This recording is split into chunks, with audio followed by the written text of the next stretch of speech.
친구들 안녕. 책 읽어주는 아빠, 짜잔, 아빠예요. 오늘부터 우리 친구들과 즐겁고 재미있게 동화를 한 권씩 살펴볼 거예요. 오늘은 어떤 이야기가 좋을까? 생각나다. 산골짜기 호랑이와 오누이 이야기. 오누이가 뭐냐고요? 오누이는 오빠와 여동생을 말해요. 어느 날 오누이에게 엄마가 없는 사이 무서운 호랑이가 찾아왔다면 어떨까요? 무섭다고요? 어찌된 일인지 한번 가볼까요? 짜잔! 아빠의 이야기 팡팡! 옛날 산골짜기에 오누이와 엄마가 살았어요. 오빠와 여동생은 사이가 아주 좋았답니다. 어느 날 엄마는 떡을 팔러 이웃 마을에 가셨어요. 엄마는 저녁이 되자 기다리는 아이들을 생각하며 바삐 움직였어요. 집으로 가려면 큰 고개를 3개나 넘어야 했지요. 엄마가 막 고개 하나를 넘으려는데 갑자기 무서운 호랑이가 나타났어요. 살려주세요. 떡 하나 주면 안 잡아먹지. 엄마는 호랑이에게 떡 하나를 던져주곤 얼른 도망쳤어요. 그런데 엄마가 고개를 또 하나 넘으려 하자 호랑이가 다시 나타났어요. 떡 하나 주면 안 잡아먹지. 엄마는 이번에도 떨리는 손으로 떡을 던져주었어요. 이제 남은 떡은 1개였죠. 그런데 다음 고개도 호랑이는 또 나타났어요. 떡 하나 주면 안 잡아먹지. 이게 정말 마지막 떡이에요. 드디어 마지막 고개를 넘으려는데 떡 하나 주면 안 잡아먹지. 이제 남은 떡은 하나도 없어요. 아이들이 집에서 기다리고 있어요. 제발 살려주세요. 왜? 떡이 없다고? 그렇다면 너를 잡아먹어야겠다. 결국 무서운 호랑이는 어머니를 꿀꺽 삼켜버렸어요. 아무것도 모르는 오누이는 엄마를 기다리고 있었어요. 아직도 배가 고픈 호랑이는 어머니의 옷으로 갈아입은 채 오누이가 살던 집을 찾았어요. 얘들아, 엄마 왔다. 문 열어다오. 이상하다. 엄마 목소리가 왜 그러세요? 아이고, 찬바람을 쐬면서 산을 넘었더니 감기에 걸렸나 보구나. 오누이는 이상해서 손을 보여달라고 했어요. 그러자 호랑이가 손을 쑥 내밀었어요. 엄마, 손이 왜 이래요? 너무 거칠고 손톱도 뾰족해요. 아차 싶은 호랑이는 부엌으로 가서 밀가루를 묻혀 다시 손을 내밀었어요. 하얀 손을 보고 오누이는 고개를 갸웃거리더니 결국 문을 열어주었어요. 얘들아, 배고프지? 조금만 기다리렴. 호랑이는 얼굴을 가리고 곧장 부엌으로 들어갔는데 이게 웬일? 치마 밑으로 꼬리가 달랑달랑 움직이는 거예요. 저건 호랑이 꼬리잖아. 어서 도망가자. 깜짝 놀란 오빠는 동생과 뒷문으로 몰래 나가 우물 옆 커다란 나무 위로 올라갔어요. 얘들아, 어딨니? 밥 먹자. 호랑이는 오누이의 모습이 보이지 않자 구석구석 찾았고 우물에 비친 오누이를 보고 말았죠. 우물 속에 있었구나. 어서 나오렴. 오빠, 호랑이가 우물 속에 우리가 있대. 이 녀석들 나무 위에 있었구나. 호랑이는 나무 위로 올라가려고 낑낑댔지만 자꾸 미끄러지기만 했어요. 얘들아, 나무 위에 어떻게 올라갔지? 그건 참기름을 바르고 올라오면 되지. 호랑이는 얼른 참기름을 다시 바르고 올라갔어요. 그러자 자꾸만 더 나무에서 미끄러졌어요. 오빠, 호랑이는 바보인가 봐. 도끼로 찍으면서 올라오면 되는데. 조용히 해. 하하, 이 녀석들 두고 보자. 호랑이는 재빨리 도끼를 가지고 왔어요. 쿵. 호랑이는 도끼로 나무를 쿡쿡 찍으며 올랐어요. 호랑이가 점점 가까워오자 오누이는 점점 무서워서 하늘을 향해 간절히 빌었어요. 하느님, 하느님, 저희를 살리려면 금 동아줄을 내려주시고 아니면 썩은 동아줄을 내려주세요. 그러자 신기하게도 하늘에서 금 동아줄 하나가 내려왔어요. 오누이가 금 동아줄을 단단히 붙잡자 동아줄은 다시 하늘로 올라갔어요. 분하다 분해. 잡을 수 있었는데. 하느님, 저를 구하시려거든 저도 동아줄 하나를 내려주십시오. 호랑이에게는 썩은 동아줄이 내려왔어요.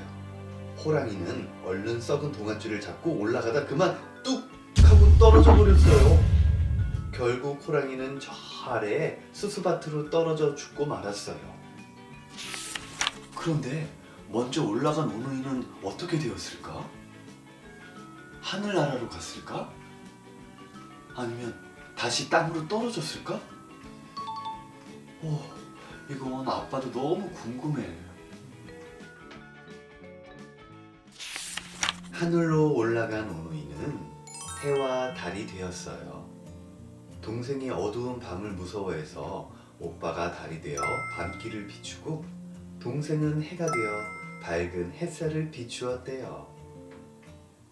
오늘의 이야기 어땠나요? 짜잔, 아빠는 너무 슬펐어요.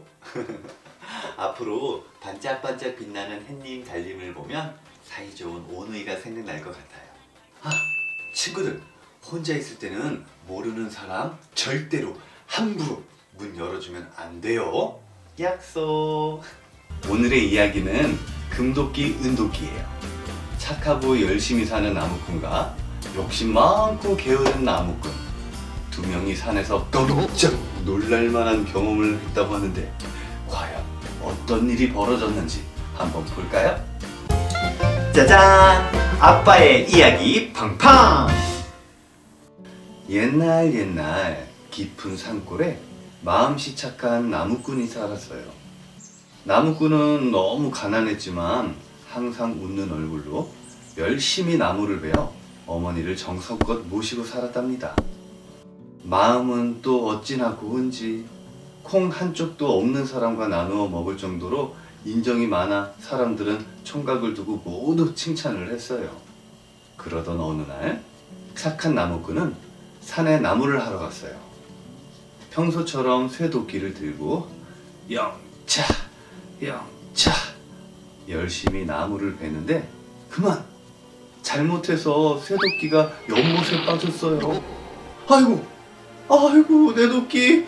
아니 하나밖에 없는 도끼가 빠졌으니 이제 무엇으로 먹고 사나.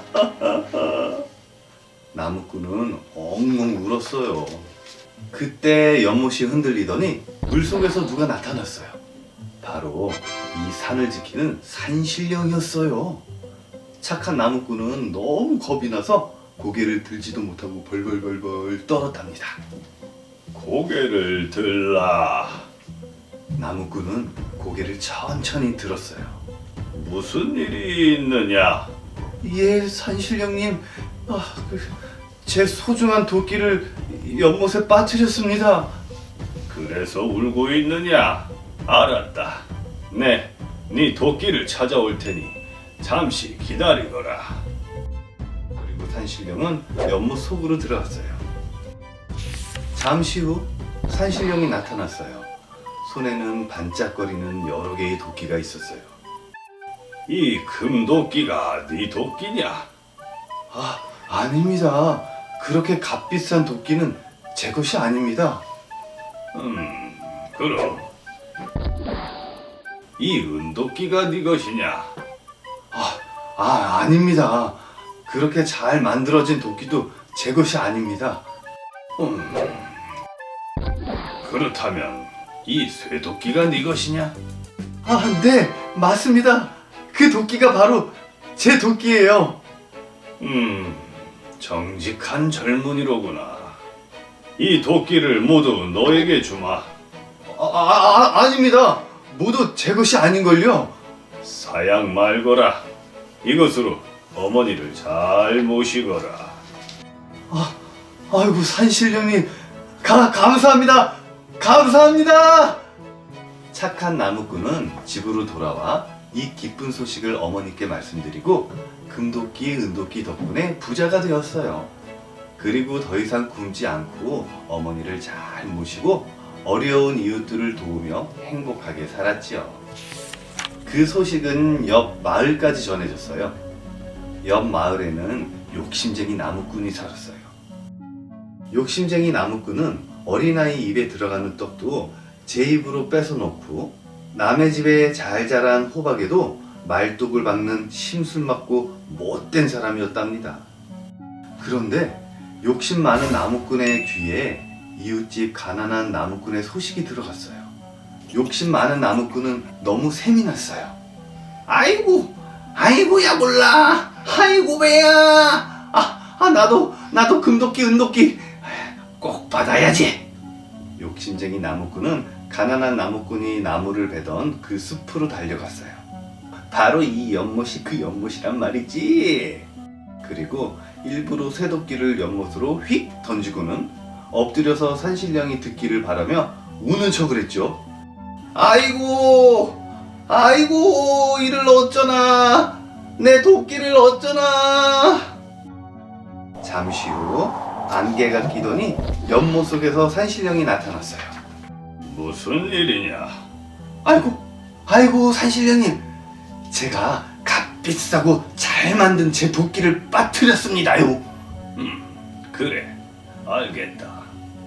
연못으로 들어간 산신령은 잠시 후 금도끼, 은도끼, 쇠도끼를 모두 들고 나와 물었어요. 그리고 쇠도끼를 내밀며 말했죠. 자, 이 쇠도끼가 네 도끼냐? 아이고, 아닙니다. 쇠도끼는 제 것이 아닙니다. 그럼 어느 것이 네 도끼더냐? 예, 모두 제 거예요, 산신령님. 뭐라? 욕심쟁이 같으니라고. 네 도끼는 이 쇠도끼가 아니더냐? 거짓말쟁이에게는 이 쇠도끼도 아깝다. 아무것도 줄 수 없으니 썩 물러가라. 결국 욕심쟁이 나무꾼은 있는 쇠도끼마저 뺏기고 빈손으로 돌아갔답니다.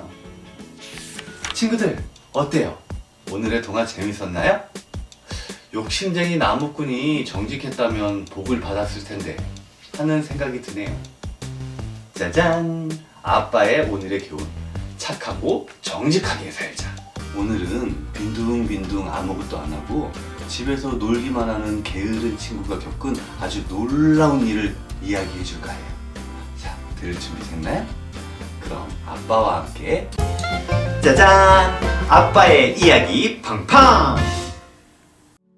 아주 먼 옛날 어느 마을에 게으름뱅이로 소문난 돌쇠라는 아이가 있었어요. 돌쇠는 덩치도 크고 힘도 셌지만 일하기를 몹시 싫어해서 빈둥빈둥 놀기만 했지요. 엄마는 하루 종일 방바닥에 뒹구는 돌쇠를 보면서 매일 속상해했답니다. 아유, 돌쇠야, 나와서 일 좀 하거라. 아이, 오늘은 날씨가 너무 좋은데 왜 일을 한다? 놀아야지. 돌쇠야, 어서 나오지 못해? 어머니도 참. 아니, 아직 시간도 많은데 왜 그렇게 급해요? 아이고 못 살아. 넌 도대체 맨날 밥만 먹고 하는 일이 뭐니? 어머님, 저 잠깐 바람 쐬러 가요. 돌쇠는 어머니를 피해 나갔어요. 그러다가 우연히 편히 쉬고 있는 황소를 보았지요. 나도 저 황소였으면 저렇게 놀고 먹을 수 있었을 텐데. 부럽다, 부러워. 얘야, 너도 저 소처럼 되고 싶냐? 네, 소처럼 살고 싶어요. 그래? 그럼 이 가면을 너에게 주마. 그것을 쓰면 소가 될 수 있단다. 정말요? 돌쇠는 지나가던 할아버지에게 받은 소의 가면을 얼른 얼굴에 썼어요. 그러자 가면이 점점 얼굴을 조이고 몸에 힘이 들어가더니 온 몸이 소로 변했어요. 어떡하지? 가면이 벗겨지질 않아. 이구, 얘 이놈 황소야. 왜 이리 발버둥을 치는 거냐? 어서 가자.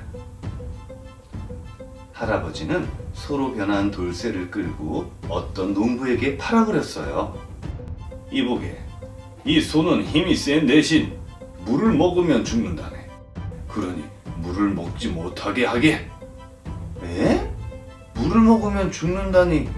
아, 참 이상한 소가 다 있네요. 어쨌든 알겠습니다, 어르신. 그렇게 해서 돌쇠는 낯선 농부의 집에서 일을 했어요. 부지런한 농부는 하루도 빠짐없이 소로 변한 돌쇠를 데리고 뜨거운 햇빛 아래서 열심히 일을 했답니다. 아이고, 왜 이리 힘을 못 써? 이리야! 저는 황소가 아니에요. 아니, 어디서 꾀를 부리는 거야? 저는 사람이에요.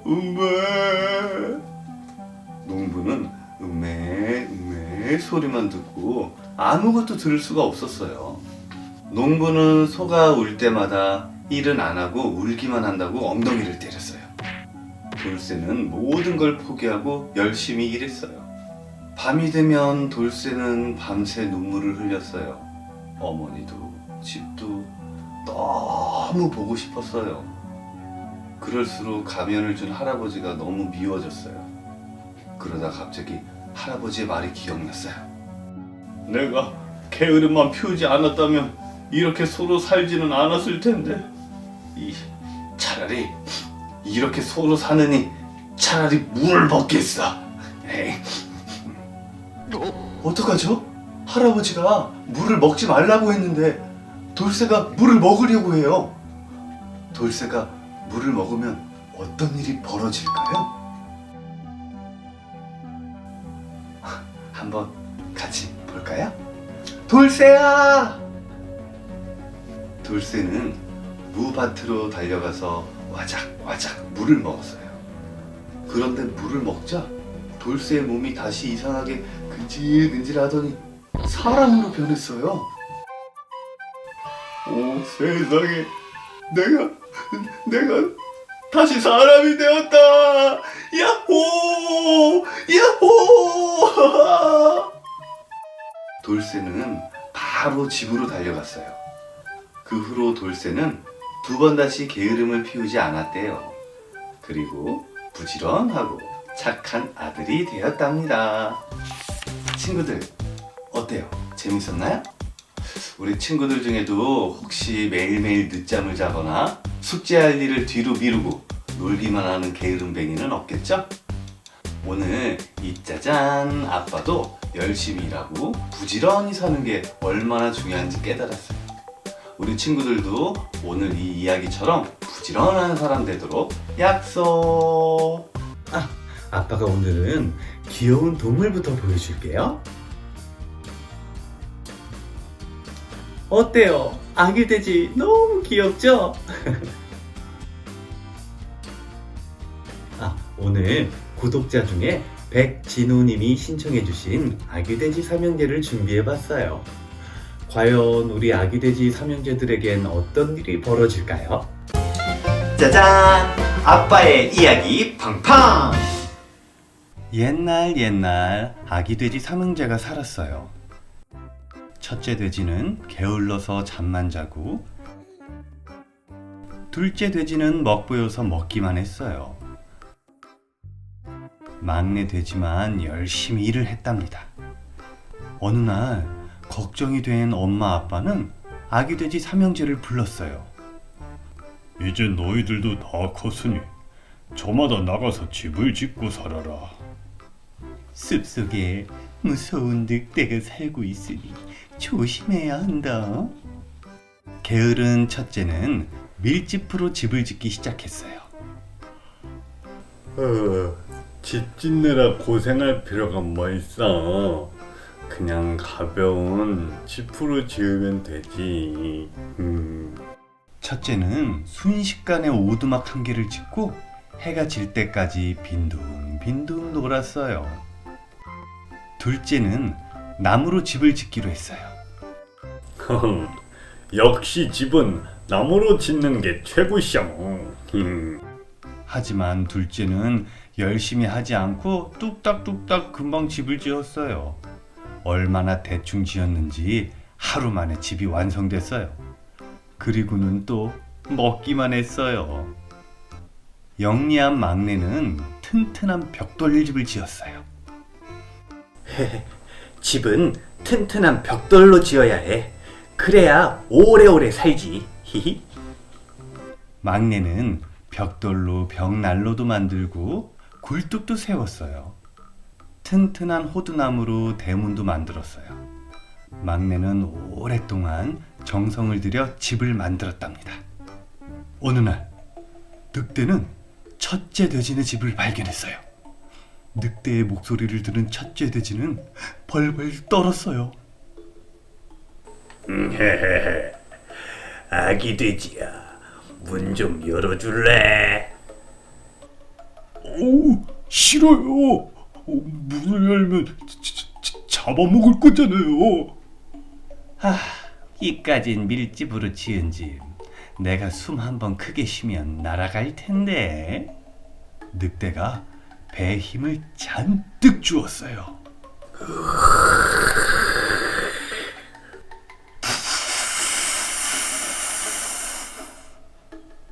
늑대가 입김을 불자 정말로 첫째 돼지 집이 산산이 부서졌어요. 돼지 살려!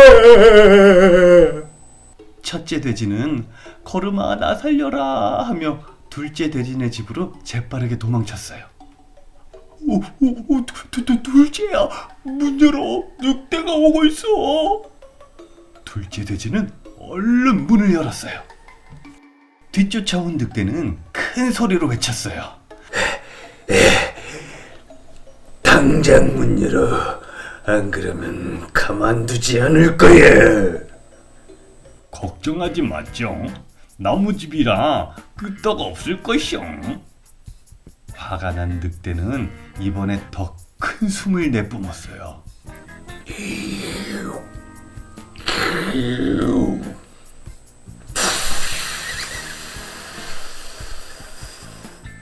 그러자 나무집도 통째로 날아가 버렸어요.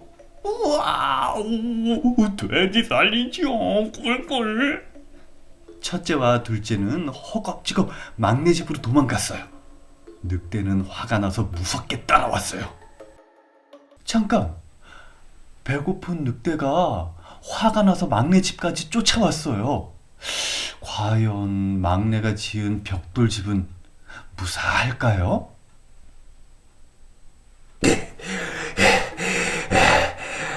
벽돌집도 날려버리겠어.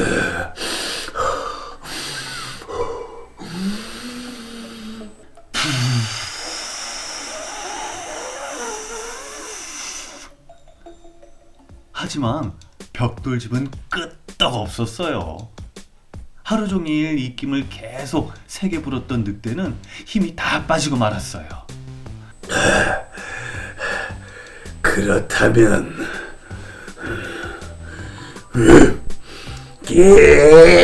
쿵! 쿵! 늑대는 벽돌집을 향해 몸을 힘껏 부딪혔어요. 하지만 벽돌집은 끄떡 없었어요. 아이고 아파라. 안 되겠다. 오늘은 그만 돌아가 보겠다. 가만 안 둘 거야. 다음 날 무슨 꿍꿍이인지 늑대는 아주 부드러운 목소리로 말했어요. 얘들아, 해치지 않을 테니까 감자 캐는 것 좀 도와줄래? 그러면 캔 감자의 절반을 너희들한테 줄게. 감자밭이 어디 있는데요?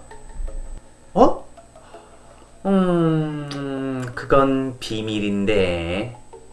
에이, 좋다. 언덕 위에 있어.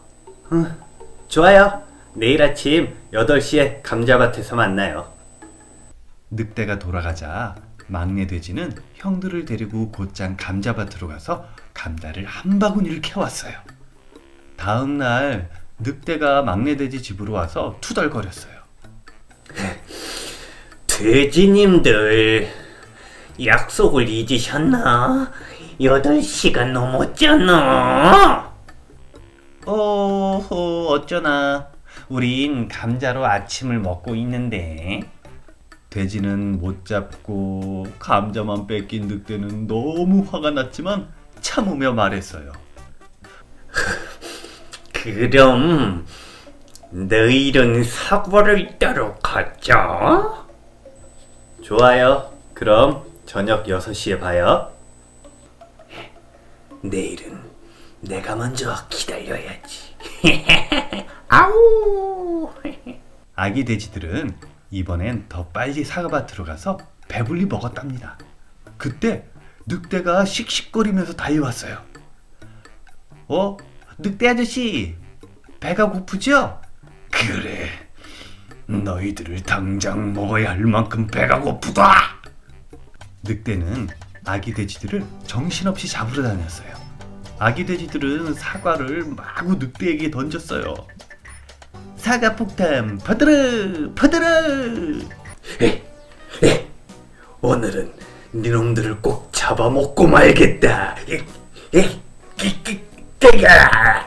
늑대는 사과를 맞으면서도 씩씩거리며 쫓아왔어요. 돼지 삼형제는 재빨리 도망쳐서 무사히 집으로 돌아왔어요. 어두운 밤이 되자 약이 바짝 오른 늑대는 사다리를 들고 나타났어요. 저 굴뚝으로 가면 돼지들이 꼼짝도 못할 거야. 우연히 첫째 돼지는 창밖에 늑대를 발견했어요. 얘들아, 늑대가 사다리를 들고 나타났어. 어떡하죠? 굴뚝으로 들어오려나 봐. 걱정 마. 나한테 좋은 생각이 있어.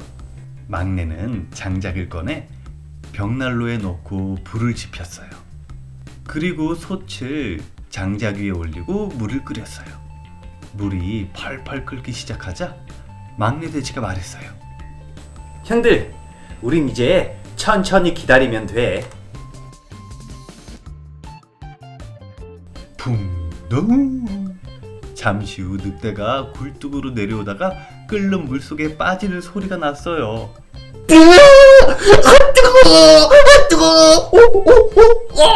아이고, 내 엉덩이. 늑대 말려. 혼이 난 늑대는 허겁지겁 집 밖으로 달아났습니다. 아기 돼지들은 휴 하고 안도의 한숨을 쉬었답니다. 그 후로 첫째, 둘째 돼지는 막내 돼지를 본받아 열심히 일을 하게 되었답니다. 그리고 아기 돼지 삼형제는 튼튼한 벽돌집에서 행복하게 살았대요. 친구들, 오늘 이야기는 어땠나요? 뜨거운 물에 빠진 늑대, 끔찍하네요. 혼자 스스로 한다는 건 아주 어려운 일이에요. 하지만 오늘 아기 돼지 삼형제들은 아주 훌륭히 잘 해냈어요. 우리 친구들도 처음 유치원이나 어린이집 갈 때, 또는 처음 친구를 사귈 때, 아니면 엄마 아빠 없이 무엇인가 일을 해낼 때 힘들고 어렵죠? 하지만 우리 친구들도 아주 훌륭히 잘 해낼 수 있어요. 만약에 너무 어렵고 힘들면 도움을 청해도 돼요. 알겠죠? 만약에 젊어질 수 있다면, 우리 친구들은 젊어질 수 있다면 몇 살로 돌아가고 싶으세요? 네? 동생보다 더 어리게? 아니면 엄마 뱃속? 젊어진다는 건 아주 좋은 일이에요. 특히 할머니, 할아버지들한텐 더 좋은 일들이죠. 산속에 사는 할아버지와 할머니한테 이런 기회가 찾아왔다고 하는데 과연 이 기회를 잘 잡았을까요? 짜잔! 아빠의 이야기 팡팡! 옛날 깊은 산속에 할아버지와 할머니가 살았어요. 언제나 하하호호 웃으며 즐겁게 살아서 별명도 하하 할아버지와 호호 할머니였어요. 할아버지는 매일 아침 산으로 나무를 하러 갔어요. 그러던 어느 날 산 어디선가 시끄러운 새소리가 들렸어요. 삐리삐리 삐리삐리삐리 삐리삐리삐리삐리삐리삐리삐리 삐리삐리. 시커먼 구렁이가 입을 쫙 벌린 채 파랑새 새끼들을 잡아먹으려 하고 있었어요. 아이 저러다 큰일 나겠군. 할아버지는 얼른 작대기를 들고 가서 구렁이가 새끼 파랑새들을 잡아먹지 못하게 휘둘렀어요.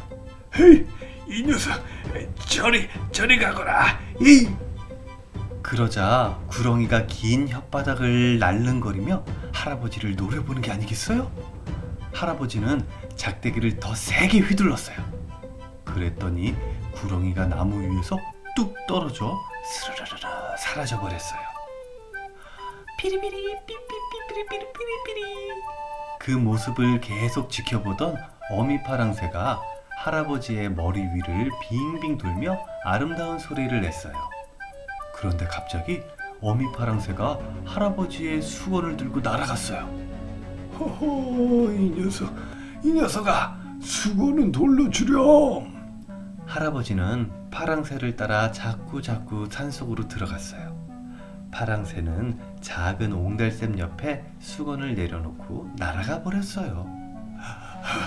아이고 힘들다. 마침 여기 샘물이 있네. 파랑새를 한참 따라온 할아버지는 목이 말라서 샘물을 벌컥벌컥 마셨어요. 아이고 이렇게 달고 시원한 물은 처음이야. 피곤했던 할아버지는 샘물을 마신 후 쿨쿨 단잠에 빠졌어요.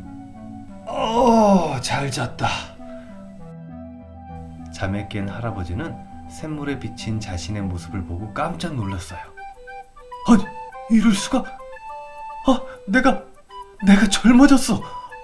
내가 젊어졌어. 할아버지는 쭈글쭈글하던 주름이 말끔히 사라지고 하얗던 머리카락도 새까맣게 변해 있었어요.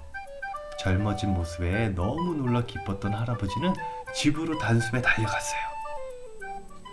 아니, 젊은이는 뉘시오. 할멈, 나를 못 알아보겠어? 나요, 나. 할머니가 남자를 찬찬히 살펴보니 할아버지의 젊었을 적 모습이었어요. 아이고, 영감, 이게 어찌 된 일이오? 영감이라니, 새신랑이요, 새신랑. 할아버지는 그간 있었던 일을 잘 설명하고 할머니를 데리고 옹달샘으로 갔어요. 할머니 역시 샘물을 꿀꺽꿀꺽 마셨어요. 아이고 영감, 내가 새색시처럼 젊어졌어요. 이제 우린 새신랑, 새색시요. 할아버지와 할머니는 들뜬 마음으로 집으로 돌아왔어요. 소문은 금세 퍼져 이웃 마을에 사는 욕심쟁이 할아버지 귀에까지 들어갔어요. 샘물을 마시고 젊어졌다는 게 참말인가? 글쎄, 그렇다네. 할아버지는 욕심쟁이 할아버지에게 신기한 샘물이 있는 곳을 알려주었어요. 옳거니. 욕심쟁이 할아버지는 후다닥 샘물을 찾아갔어요. 이게 바로 그 샘물이군. 어디 한번 마셔볼까? 욕심쟁이 할아버지는 바가지로 샘물을 퍼서 마시고 또 마셨어요. 배꼽이 툭 튀어나올 정도로 말이에요. 맛있다, 맛있어. 할아버지, 물 좀 그만 드세요. 이건 요술 샘물이에요. 과연 욕심쟁이 할아버지는 이렇게 물을 많이 드시고도 괜찮을까요? 그런데 이상하게도 샘물로 달려간 욕심쟁이 할아버지는 다음 날이 되어도 마을로 내려오지 않았대요. 그래서 하하 할아버지와 호호 할머니는 욕심쟁이 할아버지를 찾으러 나섰어요. 샘물을 찾아간 젊어진 할아버지와 할머니는 깜짝 놀랐어요.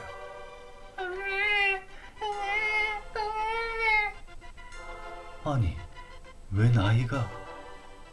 여보, 이 아이가 옆마을 영감이 아닐까요? 샘물 옆에는 할아버지는 보이지 않고 갓난 아기만 울고 있었어요. 젊어진 할아버지와 할머니는 샘물 옆에 놓여진 아기를 마음씨 착한 사람으로 잘 키우기로 약속을 하고 집으로 데려왔답니다. 어떻게 된 일이냐고요? 욕심쟁이 할아버지가 샘물을 너무 많이 마셔서 갓난 아기로 변해버렸대요. 욕심을 너무 부렸죠? 짜잔 아빠도 요술 샘물이 있으면 가보고 싶다. 오늘은 견우와 직녀 책 이야기를 해볼까 해요. 견우와 직녀는 음력 7월 7일 7월 7석 하면 떠오르는 유명한 전설인데요. 왜 7월 7석 하면 견우와 직녀가 짝꿍처럼 따라붙게 되었는지 그 사연을 들어볼까요? 짜잔! 아빠의 이야기 팡팡! 옛날 하늘나라에 마음씨 곱고 배를 잘 짜는 직녀라는 공주님이 살았어요. 하늘나라의 옥황상제님은 직녀를 몹시 아꼈답니다. 직녀가 시집갈 나이가 되자 옥황상제는 신하들에게 명령했어요. 우리 공주가 시집갈 나이가 되었어. 우리 공주에게 잘 어울리는 젊은이를 찾아주시오. 신하들은 신랑감을 찾아다녔어요. 그러다가 우연히 늠름하고 잘생긴 견우라는 소를 아주 잘 모는 젊은이를 보게 되었어요. 저런 젊은이만 있으면 농사 걱정은 없겠군요. 그러게요. 공주님의 짝으로 딱 어울려요. 신하들은 견우가 공주님의 둘도 없는 신랑감이라고 생각하고 옥황상제께 아뢰었어요. 옥황상제는 견우가 마음에 쏙 들었습니다. 따스한 봄날 하늘나라 꽃밭에서 견우와 직녀는 혼례를 올렸습니다. 하늘나라는 모두들 기쁨에 젖었어요. 하지만 결혼을 한 후 두 사람은 사이가 너무 좋아 잠시도 떨어지지 않고 놀기만 했습니다. 직녀님, 오늘은 소를 타고 저쪽 들판으로 놀러 갑시다. 좋아요, 견우님. 직녀님, 오늘은 강가에 갈까요? 아니에요. 오늘은 집에서 숨바꼭질 하는 게 어때요? 하늘나라 사람들은 걱정을 하는데도 견우와 직녀는 여전히 놀기만 했습니다. 아이고, 소들이 우리 밭을 다 짓밟아 놨네. 아이고, 까무니가 왜 이리 엉망이야. 부지런한 견우와 직녀는 함께 노는 것이 더 좋아 더 이상 소를 몰지도 배를 짜지도 않았어요. 견우와 직녀가 일은 안 하고 놀기만 한다는 말이 마침내 옥황상제 귀까지 들어갔습니다. 이런 고약한 것들을 봤나? 둘 다 당장 들러하라! 옥황상제는 견우와 직녀를 불러서 무섭게 야단쳤습니다. 오늘부터 열심히 소를 잘 돌보겠습니다. 오늘부터 열심히 배를 짜도록 할게요. 견우와 직녀는 용서를 빌었습니다. 이번만은 용서를 해줄 테니 돌아가서 각자 맡은 일을 열심히 하여라. 네, 알겠습니다. 두 사람은 옥황상제에게 약속을 하고 각자 일터로 돌아갔습니다. 하지만 돌아온 직녀는 배를 짜다 말고 밖을 내다보며 견우만 생각했습니다. 견우님은 지금 뭘 하고 계실까? 견우 역시 넋을 놓고 직녀 생각만 했습니다.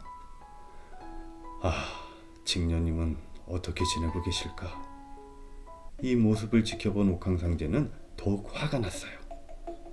옥황상제는 견우와 직녀를 다시 불러들여 불같이 화를 내며 신하들에게 명령했습니다. 이제 너희 둘은 두 번 다시 만나지 못하도록 하겠다. 이 두 사람을 은하수 밖으로 내쫓아라. 견우는 동쪽 하늘로, 직녀는 서쪽 하늘로 보내라. 견우와 직녀가 울며 불며 아무리 용서를 빌어도 옥황상제의 노여움은 풀리지 않았습니다. 옥황상제는 견우와 직녀를 각각 은하수 동쪽과 서쪽으로 내쫓았어요. 그리하여 견우와 직녀는 날마다 서로를 애타게 그리워하며 살게 되었습니다. 이제부터라도 각자 맡은 일을 열심히 한다면 7월 7석에 은하수에서 만나도록 해주겠다. 옥황상제는 1년 중 단 하루만 두 사람이 만날 수 있도록 허락했어요. 그날이 바로 7월 7석 날이었죠. 그날부터 직녀는 열심히 배를 짰고 견우는 소를 몰았습니다. 두 사람은 매일 서로를 그리워하며 눈물을 흘렸어요. 눈물이 모여 강이 되어 흐를 정도였죠. 그러던 중 드디어 7월 7석 날이 되었어요. 두 사람은 날이 밝기도 전에 은하수로 달려갔습니다. 그런데 이를 어째 멀리 있는 두 사람은 만날 수가 없었어요. 어떡해요? 1년에 단 하루밖에 만날 수 없는데 그것도 가까이서 만날 수 없나 봐요. 견우와 직녀는 이대로 헤어지게 될까요? 강이 너무 넓어서 건널 수가 없잖아. 견우님! 직녀는 슬퍼서 눈물을 펑펑 흘렸고 견우도 안타까워서 멀리서 손짓만 하며 흐느껴 울었어요. 이날 인간 세상에는 견우와 직녀가 흘린 눈물 때문에 홍수가 났습니다. 사람들은 물난리를 피해서 산으로 올라갔습니다. 보다 못한 동물들은 한데 모여 회의를 했어요. 견우와 직녀를 만나게 해줘야 해. 안 그러면 내년에도 홍수가 날 거야. 그러자 까마귀와 까치가 앞으로 나서며 말했습니다. 좋아. 그럼 하늘을 날 수 있는 우리가 견우와 직녀를 위해 다리를 놓아줄게. 그때 갑자기 까치와 까마귀가 몰려오더니 서로의 꽁지를 물면서 길게 늘어서는 거예요. 까치와 까마귀가 만든 긴 다리가 생겼어요. 견우와 직녀는 그 다리 위로 달려가서 서로 부둥켜 안고 기뻐했습니다. 견우님, 직녀님. 견우와 직녀는 기쁨의 눈물을 흘렸어요. 그 후로도 두 사람은 1년에 한 번 7월 7석 날이 되면 까치와 까마귀가 놓아준 다리에서 만날 수 있었대요. 그때부터 7월 7석 날이 지나고 나면 까마귀와 까치의 머리털이 빠지게 되었답니다. 이런 일이 있어서 7월 7석 하면 견우와 직녀 이야기가 따라붙게 되었군요. 참 안타까운 사연이네요. 까치와 까마귀가 만든 다리를 오작교라고 한대요. 1년에 한 번이지만 오작교에서 견우와 직녀가 만날 수 있어서 정말 다행이에요. 친구들 어땠나요? 오늘 이야기도 재미있었나요? 그럼 이 아빠는 다음에 더 재미있는 이야기로 찾아올게요. 좋아요, 구독 마구마구 눌러주세요. 짜잔! 아빠의 이야기 속으로 팡팡!